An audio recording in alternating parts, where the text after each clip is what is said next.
Now, registering and investing through UTI Mutual Fund App and website is easier than ever before. If you are a new investor, just enter your PAN and click on Proceed. Once you've done that, your KYC details will be auto-filled. All you need to do is fill in the missing details. Next, click the checkbox agreeing to the terms and conditions and click on Setup Account. Then, enter the OTP sent to your mobile number and email ID and proceed. Now, all you need to do is create a username and set up your password.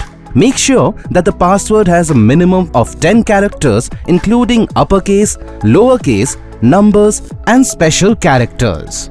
Don't forget to enable Touch ID and Face ID for faster login next time. Finally, click on Create Account and you're done! Now that you have created your account on the UTI Mutual Fund Investor app, you can set up your MPIN for a faster login next time. Now, you are ready to begin your investment journey with the new UTI Mutual Fund Investor app. The UTI Mutual Fund Investor app is available on Google Play Store and App Store. Download the app today. Mutual fund investments are subject to market risks. Read all scheme-related documents carefully.